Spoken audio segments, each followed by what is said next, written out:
Niall Stanage, White House columnist for The Hill, is joining me. We've talked about the optics of this. Again, it's not about overblowing things. And a lot of people don't want to have any type of double standard. I'm sure Attorney General Merrick Garland certainly doesn't want to make it appear that way. That's why he's moving so swiftly and appointing the special counsel. But your thoughts on the president kind of comparing the fact that, you know what, my Corvette's locked in the garage, so are these documents, all is well, don't trip.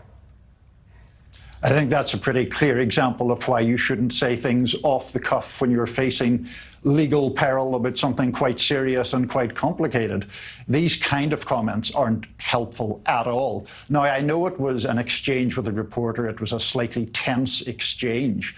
But to try to suggest that the kind of security one might have on a garage to protect a valuable car is equivalent to the kind of security required or indeed demanded for classified government documents for someone who was at the time serving as vice president. That seems a crazy comparison and not one that is helpful to President Biden's case at all.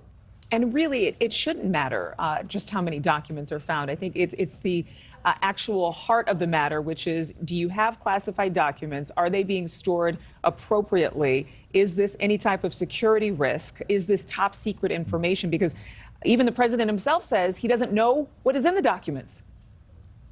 Yeah, I think that's a great point. And, you know, once you get into the number of documents, then where do you draw the line? Or are we saying 70 is okay and 300 isn't? I mean, I don't know how you make those kinds of judgments. Now, there is a point to be made in President Biden's defense, which is the issue of obstruction. There is no suggestion so far that he or his team obstructed any attempts to get these documents. That's the issue that most experts think poses greatest peril to former President Trump.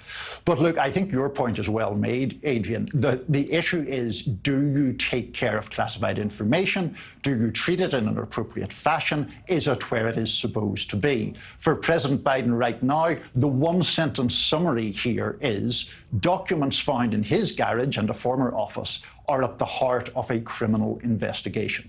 There's no universe in which that is a good sentence for a sitting president of the United States. And you know, I remember at one point, former President Trump mentioned the fact that he could declassify any classified documents as president at will. So is the same true here? Can President Biden say, you know what, I'm deciding that these are declassified?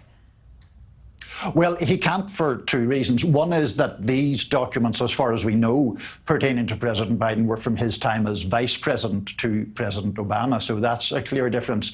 I would also say that suggestion by former President Trump that while he was in office, he could sort of declassify documents with by using his mind as a kind of magic wand, not telling anyone that he was declassifying them while he was, that is disputed, to put it mildly, by most legal and constitutional experts. And one more question for you in terms of this probe and in terms of everything that we don't know about these papers.